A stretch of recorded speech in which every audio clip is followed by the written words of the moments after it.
Kayak gitu itu mah jualannya orang. Perlu duit berapa sih kita kalau mulai bisnis? Nol sih.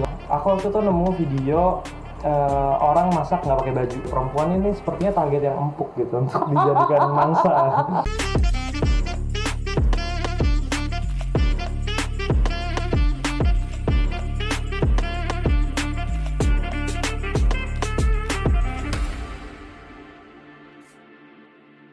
Halo teman-teman, welcome back to our program Podcast Let's Talk. Pada episode kali ini kita bakalan ngobrol seru lagi yang agak beda nih dari episode sebelumnya.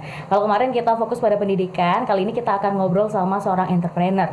Dan yang lebih seru, dia juga merupakan mahasiswa di Universitas Brawijaya. Uniknya, ternyata tidak linear dengan passionnya di bidang entrepreneur. Karena dia berasal dari jurusan Fisika, Fakultas MIPA Universitas Brawijaya.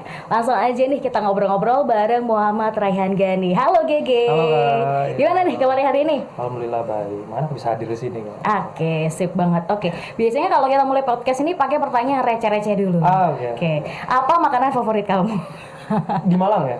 Boleh, yang recently aja kira-kira apa? Kalau di Malang tuh aku ada makanan favorit, lebih tepatnya di UB sih. Di CL. Di CL apa tuh? Soto sate.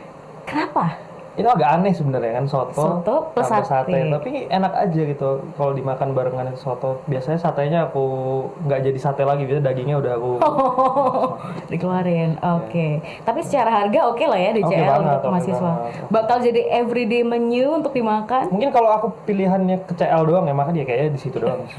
Oke, jadi buat mungkin teman-teman yang kelaparan bisa nyoba ya makanan favoritnya GG. Kalau Minuman aku nggak ada yang minuman manis yang aku suka sih, paling air putih aja sih.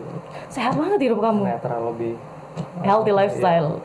Oke, nih kenapa nih kita mau mulai dengan pertanyaan makanan dan minuman karena GG ini berfokus pada bisnis yang di bidang F&B ya.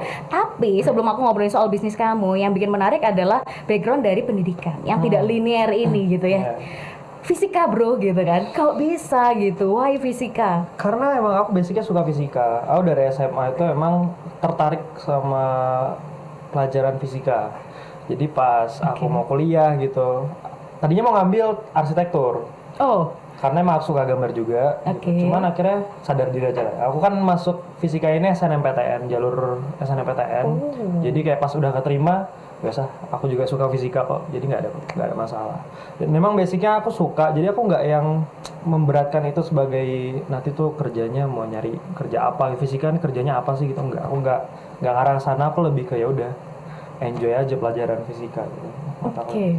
Kalau di benak masyarakat orang-orang dan aku pribadi, fisika itu akan berkutat dengan angka Iya, gitu ya. iya. Di mana sisi serunya dari fisika bagi seorang GG? Ya mungkin kalau orang di luar gitu ya ngelihat fisika tuh kan rumus-rumus terus angka-angka matematika ya, memang bahasanya fisika itu adalah rumus dan matematika gitu, itu bahasanya fisika. Oke. Cuman aku juga benci sama rumus-rumus itu. Aku benci sama rumus-rumus. Cuman akhirnya pas aku coba tanya gitu ke dosenku kayak emang kejadian fisikanya tuh apa sih, kejadian fisiknya apa yang kita lihat di kejadian di dunia nyata itu ketika rumus itu ada gitu. Nah itu aku dijelasin tuh misalkan kayak tadi kenapa besi kalau dipanasin nyala, rumusnya kan ada frekuensi apa segala macam, padahal simple karena bergetar, atomnya bergetar gitu, terus nanti dia jadi punya frekuensi yang sama dengan cahaya tampak, akhirnya kita ngelihat gitu. Nah kayak gitu kejadian fisik itu yang bikin fisika itu menarik. Jadi di balik rumus yang ribet itu ternyata kejadiannya tuh gini loh gitu. Kayak ada lagi hukum Newton ketiga, F aksi dan min F reaksi. Ya, kita tonjok tembok gitu, temboknya nggak gerak, padahal ya kita tonjok itu sama dengan kekuatan dia nonjok kita balik gitu kan. Kita nonjok, reaksinya itu ya sama kita sebesar energi kita nonjoknya gitu. Semakin keras semakin sakit berarti ya? Semakin keras semakin sakit, betul. Ya itu kan rumus kan? Iya. Itu rumus. Cuman kejadian fisiknya tuh itu gitu. Wow, ini aku ngelihat dari alasan kenapa kamu milih fisika membuat kamu punya pemikiran yang logis dan juga struktur ya, mikir dari bagaimana fundamentalnya sampai akhirnya ada hitungannya. Secara nggak langsung ya. Iya kan, membantu membuat punya pola pikir yang lebih bagus gitu ya untuk dibawa ke dunia bisnis. Kira-kira dari jurusan kamu fisika itu hal apa sih yang bisa kamu bawa dan kepake banget nih sebagai seorang pebisnis? Otaknya tuh kelatih. Aku ada juga ngobrol sama dosen fisika yang dia emang bagian kewirausahaan ya. Dia juga ngomong kayak nggak apa-apa kita emang nggak nyambung katanya gitu. Cuman pada akhirnya fisika itu ngebantu otak kita untuk tetap mikir terus. Oke. Biasanya kan kalau orang yang nggak sering mikir apa segala macam ya beda dong pemikirannya sama orang yang dia setiap hari kena rumus nih segala macam. Ini tuh beda. Oke, aku pernah dengar dari orang katanya kalau orang kreatif itu cenderung mikirnya pakai otak kanan, tapi kalau orang yang berhitung itu cenderung di otak kiri. Dan aku mengasumsikan, oh kamu anak fisika biasanya lebih banyak otak kiri. Tapi kamu cukup kreatif, bahkan banyak konten-konten kamu yang kalau mungkin teman-teman nih ngeliat di sosmed banyak yang sudah viral gitu ya. Gimana kamu bisa nyimbangin otak kamu gitu? Aku emang nggak suka hitungan sebenarnya. Oh, Ya oke. balik lagi ke tadi kan, aku nggak suka rumusnya. Aku I see. suka apa yang ada di balik rumusnya. Jadi ya emang aku juga benci hitungan aljabar gitu, aku nggak suka. Cuman aku lebih penasaran apa yang terjadi sama visualnya. Makanya aku di otak kanan kan, visual berarti kan. Yes. Oke, wow, menarik nih. Ini buat teman-teman yang mungkin belum pernah ngelihat sosmednya GG, tapi mungkin pernah kena beberapa kali konten. Ya ini nih orangnya di sini ya. Dari beberapa konten yang jualan makanan. Nah, sekarang kita masuk nih ke dalam bisnisnya. Dari sekian banyak bisnis yang ada gitu ya. Bahkan dulu aku ketemu kamu itu dengan bisnis yang berbeda nih. Ya, Ini kalau ya. teman-teman tahu, dulu kita ngobrolin soal bisnisnya GG namanya Gianimo Itu yang baju. clothing gitu Ya, ya. Terus sekarang tiba-tiba ke makanan. Nah, kalau kita tarik mundur, apa yang buat kamu jatuh cinta pada dunia entrepreneurship? Karena orang tua kah? Mungkin lingkungan? Atau I don't know, kira-kira? Karena waktu itu COVID. Oh, oke, Ya. COVID. Ya, waktu COVID banyak waktu kosong dan juga aku ngerasa kok jajanku ngurang ya gitu. Iya, waktu itu tuh sering dikasih jajan kan. Oke. Sering dikasih jajan, masih bocil SMA gitu kan. Mulai dikasih jajan. Terus aku mulai mikir kok udah gak pernah dikasih uang jajan lagi ya. Oh, karena di rumah Ya, kuliahnya. karena di rumah aja sama kan. Ya tetap aku ngerasa lah ada kayaknya COVID nih berdampak sama ekonominya orang tua aku gitu. Oke. Makanya dari situ ya udahlah, kosong juga, banyak waktu kosong, terus kita start aja ngapain aja waktu itu, bikin clothingan. Sebelum F&B yang sekarang, aku pernah bikin warmindoan di Banjarmasin waktu itu sama teman-teman bareng-bareng berenam. Itu bertahan cuma 3 bulan terus tutup. Tapi Ya itu kan akhirnya experience ya ya. jadi experience gitu. Oke. Gitu sih. Berawal dari COVID bawa berkah dan sampai sekarang diseriusin ya. Ini Ya. seru banget. Tapi gimana caranya? Itu kan sesuatu yang kayak unpredictable, tiba-tiba kamu seriusin. Apakah fundamentalnya kamu belajar dulu bisnisnya atau ya udahlah mulai aja dulu? Nah, kan ada 2 tipe orang ya. Ada yang dia harus sebelum mulai dia harus punya plan A, plan B, plan C, plan D gitu. Plan A gagal dia ke plan B gagal dia ke plan D. Kalau aku enggak. Aku lebih ke ya tabrak dulu. Oh. Plan A dulu nih, plan A tabrak, gagal nih. Terus kita bikin plan B gitu. Aku yang kayak gitu. Aku belajar dari apa yang aku praktekin dulu sebelum akhirnya aku tahu teorinya.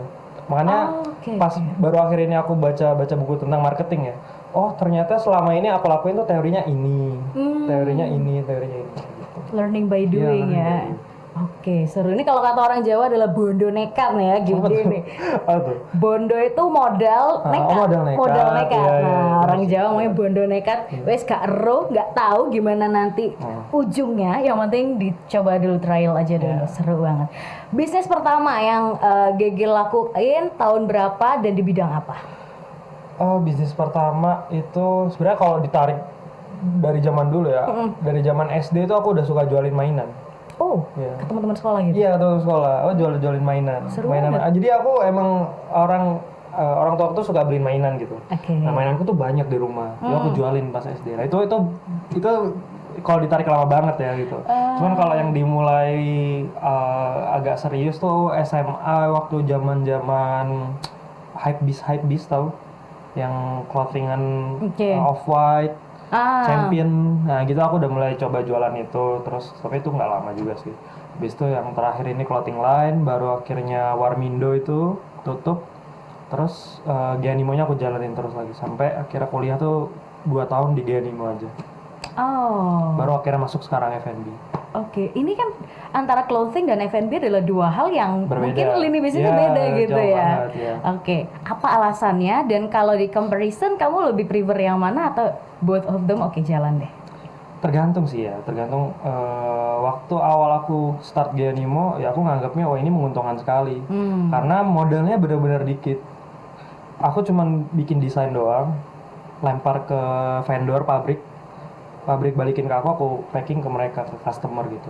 Nah, beda sama F&B kan prosesnya panjang banget ya. F&B bikin HPP-nya aja rumit banget, bikin HPP-nya produknya gitu. Nah, waktu itu juga awal-awal aku kayak, duh ini apaan sih F&B ini gitu. Cuman ternyata aku sadar kalau marketnya F&B sama marketnya clothing nih beda. Orang nggak mungkin beli baju setiap hari, Betul. tapi orang akan makan setiap hari. Nah, ternyata emang dunianya berbeda gitu, emang dunianya berbeda. Jadi kalau aku sekarang ditanya mana asik mana ya asik yang F&B sih. Apakah ada alasan lain akhirnya kamu memantapkan diri, oke aku akan jalan terus di F&B, mungkin ketemu partner atau seperti apa? Challenging aja sih buat aku kayak udah ini kita coba hal baru ya kan F&B walaupun bukan hal baru banget buat aku cuman akhirnya kayak oh siapa tahu yang dulu-dulu bisa jadi pelajaran buat yang kedepannya ini lebih baik. Oke. Dibantu sama ada partner juga yang nemenin aku jadi kayak yaudah kita bareng-bareng gitu kita ambil resiko bareng-bareng kita berjuang bareng-bareng lah. I see. Kalau ngomongin bisnis itu kan bukan sekedar modal niat ya. Pasti ada cuan nih ya yang dijadikan modal untuk memulai. Betul. Nah, seorang GG nih ketika selalu memulai bisnis itu kira-kira sebagai mahasiswa ini mungkin ada teman-teman yang pengen nyontoh GG. Perlu duit berapa sih kita kalau mulai bisnis? Nol sih kalau uang ya ngomong uang nol sih. Nol, literally nol. Karena mahasiswa udah pasti punya handphone kan, punya internet, bisa nonton YouTube, bisa nonton TikTok tiap hari. Itu udah jadi modal. Uang sih nggak perlu. Karena waktu itu aku start Geonimo 0 rupiah. Pakai cara pre-order. Jadi aku bikin desain, upload ke TikTok rame. Yowes orang-orang yang mau bikin bajunya, aku tarikin DP. Uang DP aku lempar buat produk. Sisanya mereka pelunasan, itu keuntunganku. Tapi di F&B it works? Nah, F&B itu karena aku udah basic yang clothing duluan, Jadi mungkin orang yang partnerku yang ngajak F&B yang pertama kali ini pun dia karena melihat portofolioku di Geonimo. Jadi akhirnya dia kayak ayo dah lu bikin bagian marketingnya, gue bikin bagian produknya. Kita bareng-bareng kerja. Nah, yang F&B ini pun modalnya kecil. Gak sampai 10 juta untuk F&B, 10 juta kecil loh. Karena persiapan tempat segala macam sewa aja berapa kan? 10 juta dapat apa F&B? Itu pun aku dapat dari pendanaan program pendanaan kampus yang di MBKM AWMM itu dapat sekitar 7 juta rupiah. Terus aku bagi dua sama temenku 1,5 gampang ya 1,5 buat mahasiswa kan bisa ngumpulin gitu. Untuk aku ukuranku itu kemarin itu masih kecil ya 1,5 bagi kali 2 3 juta. Tambah uang pendanaan 7 juta. Pas 10 ya 10 juta. Nah, itu aku start buat beli alat-alat dan masaknya di kosan. Masaknya di kosan, caranya pre-order lagi. Itu coba tes ombak ya bahasanya ya. Tes ombak. Jadi pre-order pertama cuma teman-teman yang order 60 piece itu teman-teman yang order. Terus pre-order kedua berkurang tuh jadi setengahnya 30 piece. Nah, 30 piece ini kan agak sedikit ya. Terus aku jadi banyak kayak ini nggak challenges nih cuma 30 gitu. Udah aku bikin video. Bikin video, prosesnya, bikin video, malamnya aku upload, besoknya rame. Viral tiba-tiba gitu ya. Tiba-tiba FYP di TikTok. Itu apa yang bikin FYP? Karena sosok seorang GG-nya atau produknya dari yang kamu jual? Jadi aku riset dulu sebelum aku bikin konten itu nggak tiba-tiba aku iseng bikin konten nggak sebenarnya. Tetap ada risetnya kenapa akhirnya aku bikin konten kayak gitu. Waktu itu aku nggak iseng saya emang bocahnya gabut ya sering ngeliat-liat TikTok sebelum tidur. Gabutnya sangat berfaedah ya kamu. Tapi kan itu dilakukan semua orang. Betul. Aku juga. Siapa yang nggak scrolling TikTok sebelum tidur kan? Paling nggak 5-10 video gitu kan. Nah, aku waktu itu nemu video orang masak nggak pakai baju. Sorry cowok ya. Jadi dia nampilin body yang six pack. Ya, nampilin itu. Dengan sambil masak yang agak-agak ambigu gerakannya. Ya kayak menarik gitu kan. Apa menarik dalam artian bukan kayak gitu ya, bukan berarti aku suka sama orangnya enggak. Ya menarik kayak kontennya nih. Wah, rame banget yang komen cewek-cewek. Ya, cewek-cewek tuh rame banget komen. Apa bisa dicoba gitu, apa bisa ditiru gitu kan. Cuman ya nggak mungkin aku ngelakuin hal kayak gitu kan. Ya udah aku ganti lah. Jadi emang dari awal aku udah langsung kayaknya nih perempuan nih paling gampang nih digodain gitu ya. Sebentar. Paling gampang ditargetin menjadi target Oke. gitu. Dan itu works ya. Maksudku nggak perlu divalidasi pakai data atau apa. Coba aja misalkan ada satu video lucu atau ada satu video makanan. Siapa yang punya niat paling tinggi buat nge-share ke temennya? Cewek kan? Betul. Ya. Dan aku ngelakuin itu tiap hari. Nah iya betul makanya jadi kayak misalkan nargetin satu cewek itu sama dengan menargetkan 2-4 cewek lainnya. Oh wow. Nah, dia punya So geng pasti smart. kan, iya kan? Iya, Misalkan iya, kayak nargetin dia untuk datang ke satu kedai gitu, pasti dia nggak mungkin sendiri datangnya. Nah, terus kalaupun berdua sama pacarnya, ya kan? Kayak Nice. gitu. Nah itu akhirnya aku kayak oke, perempuan ini sepertinya target yang empuk gitu untuk dijadikan mangsa. Ya aku mikirnya kayak gitu. Oke. Kan karena Seru aku banget. nggak mungkin melepas baju dan hal yang tadi yang agak-agak ambigu itu, Oke. aku ganti. Apa sih yang bikin cewek tertarik? Well dressed man. Ah. Ya. Oke, bukan bad boy ya yang dicari Bukan. sekarang ya, kind boy. Soft boy. Ya. Itu maksudnya kayak jadi well dressed man terus bisa masak.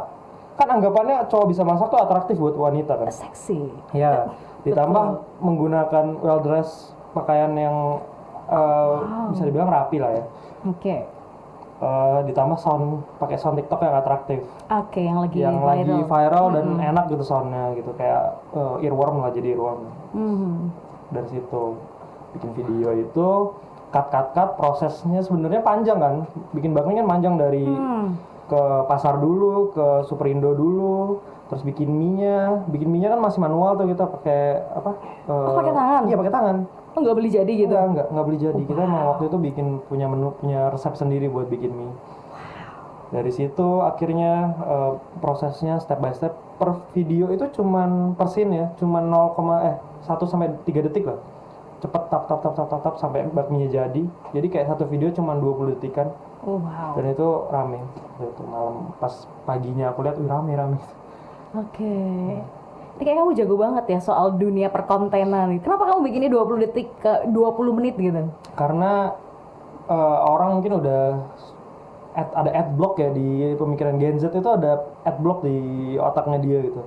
Setiap ngeliat iklan tuh pengen cepet-cepet nge-skip. I see. Jadi aku pengen coba bikin se-compact mungkin, se-entertain mungkin biar itu video ditonton.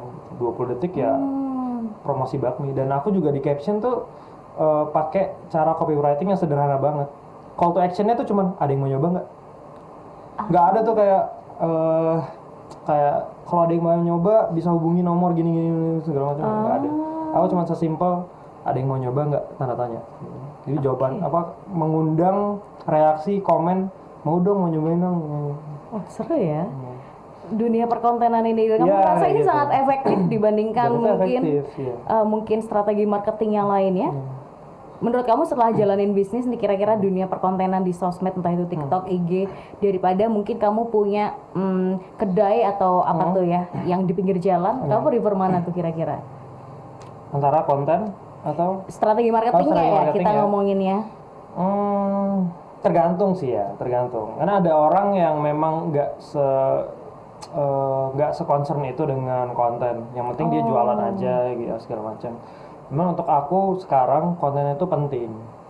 Karena aku nggak ibaratkan ya konten itu kayak taman bunga. Oke. Jadi daripada aku ngejar kupu-kupu satu-satu gitu ya. Mendingan aku bikin taman bunga yang bagus biar kupu-kupunya datang sendiri. Kupu-kupu ini sebagai target marketnya. Oke. Ya, biar dia datang sendiri. At least kalau nggak ada kupu-kupunya datang, kita punya taman bunga yang bagus. Asik. Itu analogi yang kayak oke, mending udah nggak apa-apa konten.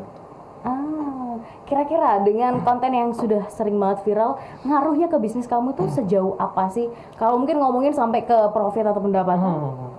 Ya berpengaruh banget sih, berpengaruh banget. Sangat signifikan.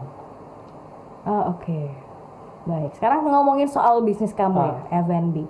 Kalau ada teman-teman lain yang mau mencoba membuat bisnis, kira-kira harus punya modal apa sih? Dari sisi skill misal, harus paham apa? Dari sisi kebisnisannya juga, apa yang perlu dipahami? Mungkin ke teknisan sih ya, kayak misalkan dia mau start konten nih ya, harus paling nggak kan dia punya cara tersendiri untuk ngedit, bisa lah untuk ngedit. ngedit di VN kah di handphone. Aku juga ngedit di handphone doang kok, nggak yang pakai laptop ngedit profesional gitu, enggak. Aku pakai handphone aja. Masukin lagu, cut selesai. Nah mungkin kan sebenarnya itu simple, cuman kalau orang yang nggak mau belajar kan ya gimana, susah kan. Terus juga karena emang basicnya aku konsumsi konten tuh lumayan banyak ya, jadi kayak referensi itu datang gitu aja. Kayak aku ngelihat desain ini, ya itu kan karena aku konsumsi itu kan, jadi kayak banyak referensi editan tuh yang spontan aja gitu. Nah mungkin banyak orang yang nggak sadar di sana, kayak dia pengen langsung kontennya jadi gini, cuman ternyata dia jarang nontonin konten orang, dia nggak tahu referensi yang bagus tuh kayak gimana, ya gimana dia mau mulai gitu. Itu paling satu ya, itu lebih ke teknis sebenarnya. Kalau untuk ke ilmu bisnisnya, learning by doing sih oke banget ya. Ya udah jalan aja dulu, ntar juga nabrak kan, nggak mau nabrak lagi kan, habis itu harus belajar kan, kayak gitu.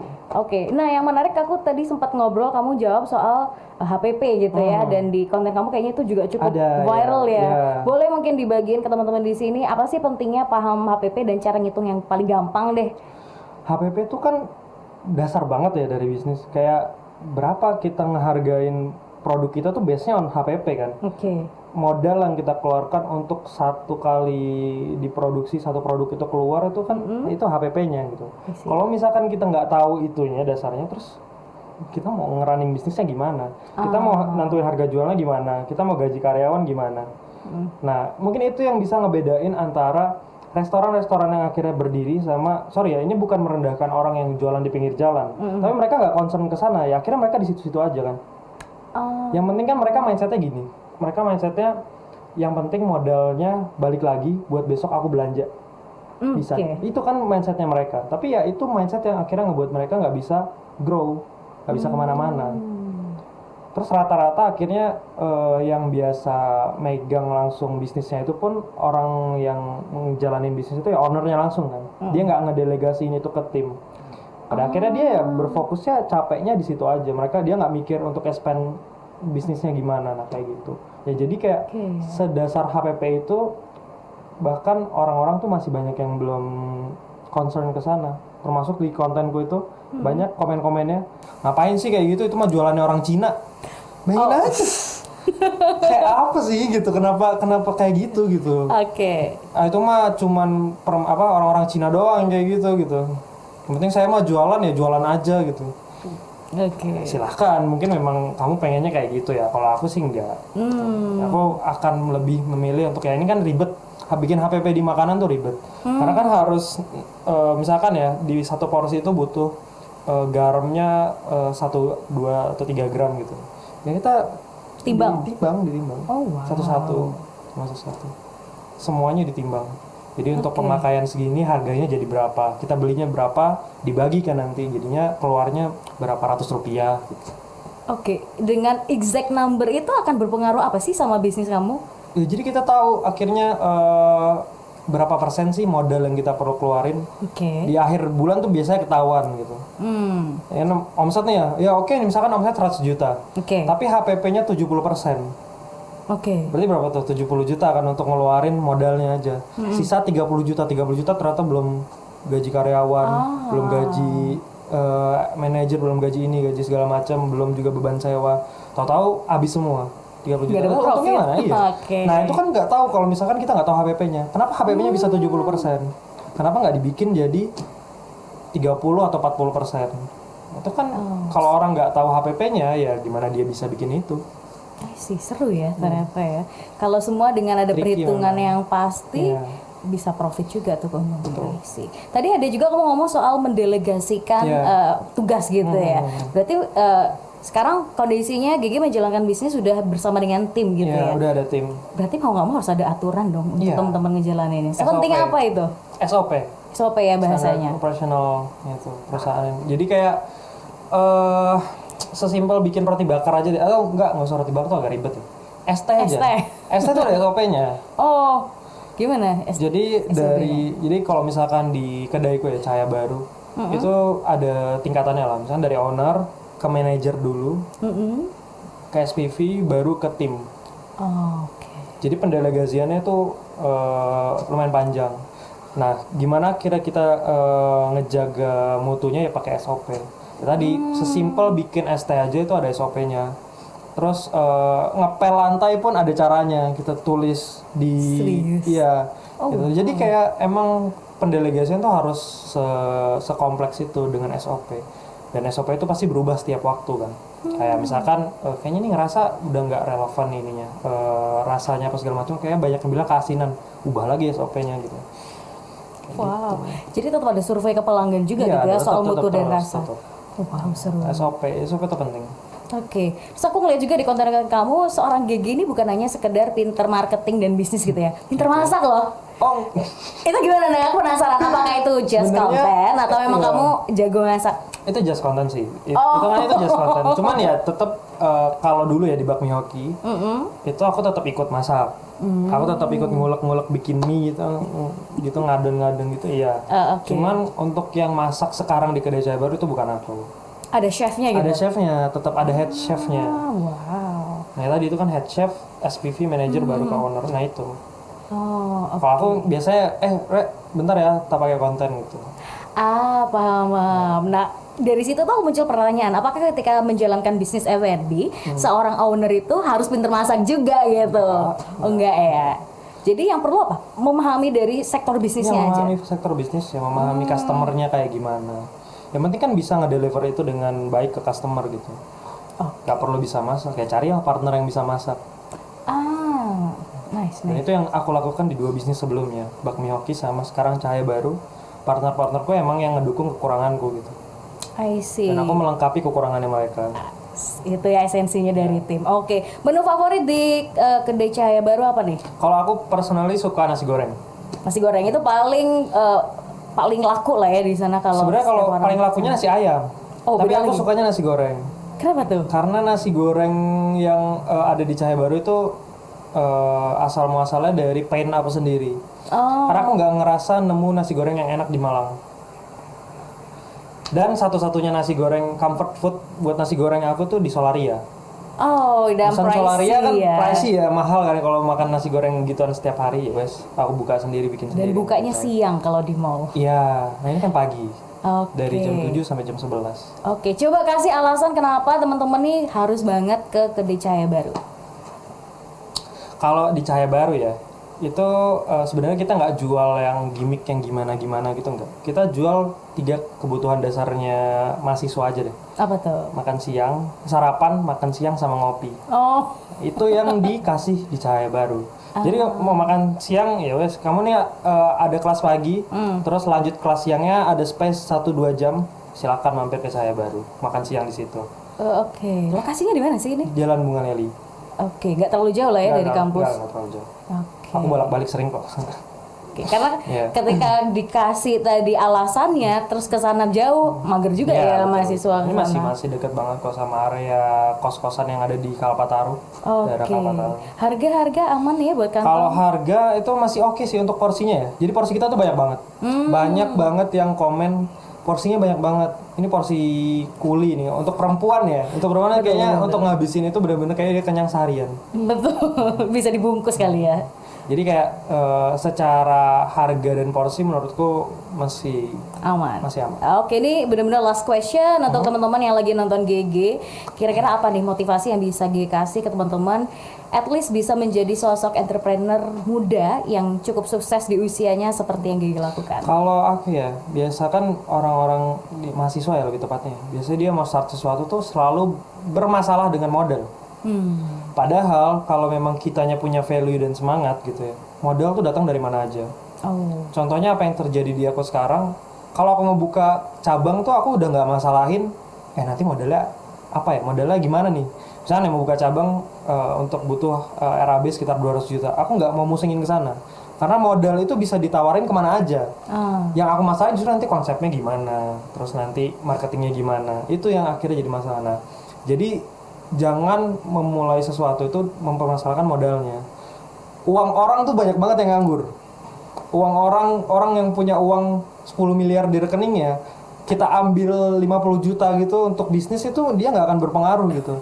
Nah mindsetnya tuh di situ. Jadi kayak jangan selalu kayak nanti modelnya dari mana, minjem bank lah atau nggak usah pokoknya. Yang penting tuh kita start aja dulu, kita buktiin kayak ini kita punya value loh, value tuh di sini gitu. Ini akan banyak orang yang akan menawarkan opportunity-nya. Wow, nice. Oke, thank you banget GG udah mau sharing di sini. Semoga makin sukses dengan segala bisnisnya. Kita juga nungguin terus nih ya konten-kontennya GG yang ada di segala Harus social mampir sih, media. kan? Oke, insya Allah ya nanti sama teman-teman juga, sama kru mungkin ya Siap, nanti siap, mampir siap. juga. Ditunggu ya. Oke, thank you GG dan juga teman-teman makasih banyak udah nontonin podcast kita kali ini. Semoga menambah inspirasi dan juga insight kalian. Dan kita masih akan ngobrol lagi di podcast berikutnya. Thank you, bye.